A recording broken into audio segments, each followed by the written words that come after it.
Attention spoiler, si vous n'avez pas vu le film, je vous conseille d'arrêter de regarder cette vidéo. Amicalement Pulco. Salut à tous, c'est PULKO et bienvenue dans cet épisode numéro 21 de la toile de Pulco. Nouvelle formule, et ouais, caméra HD, micro-cravate, là ça rigole plus. Et le film dont nous allons parler aujourd'hui est American Nightmare 3.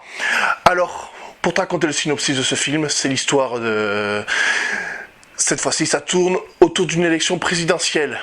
Une sénatrice veut faire adopter un texte pour faire enlever la purge. Ça sera ça son premier acte de président si elle est élue.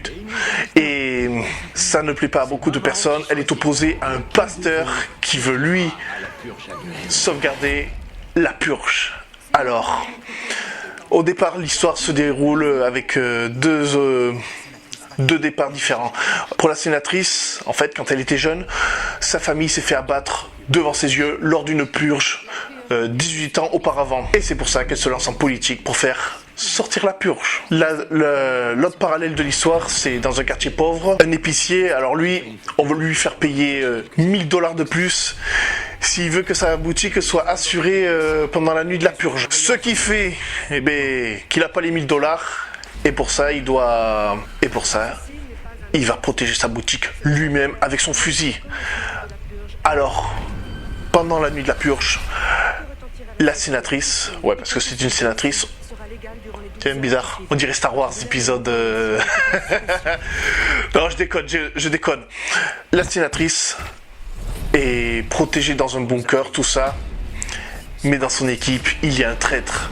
Ce qui fait que c'est parti pour une escapade dans la rue de la capitale pour échapper à ses détracteurs.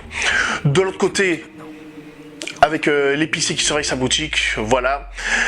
Auparavant dans la journée, il y avait deux petites putes qui sont venues lui virer une barre chocolatée. Une amie à lui a agressé ces petites putes pour qu'elles ne volent rien. Résultat, elles viennent à sa boutique dans une voiture guirlande. Mais c'est quoi cette connerie, bordel de merde? Bon, bref, dans une voiture qui est entourée de guirlandes pour lui faire la peau. Je ne vais pas en dire plus, voilà. Ils arrivent à les descendre, voilà.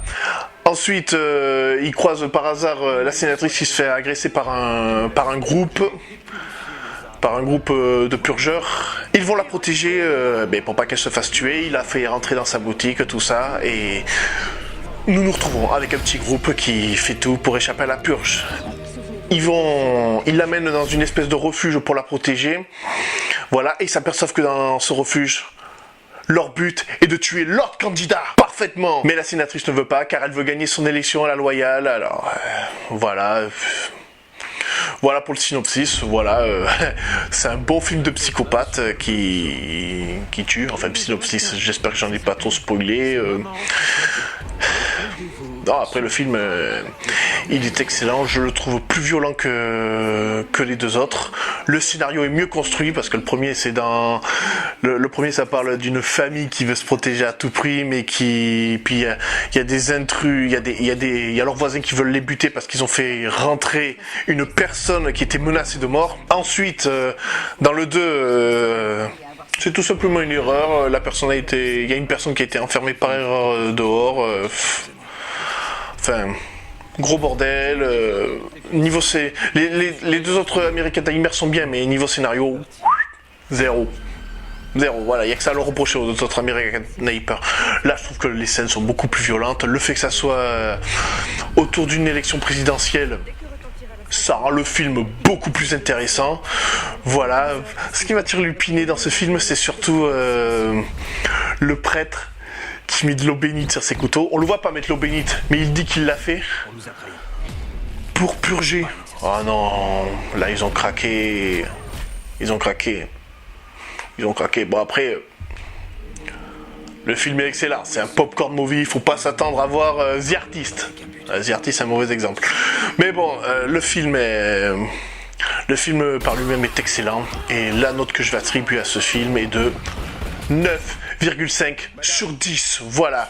9,5 parce que voilà, ça a été filmé à l'arrache parce que caméra épaule, ça se voit trop, pas de plan fixe ou alors presque pas, c'est filmé à l'épaule. Bon après le film il a un tout petit budget, enfin tout petit budget. Là j'ai pas les chiffres sous les yeux mais c'est pas un gros budget. Ça a été fait par les studios Universal que j'affectionne tout particulièrement car je les ai visités, mais bon, je vous ai déjà montré des vidéos, on va arrêter de déconner sur ça. Voilà, bah après American Nightmare, grand film, voilà.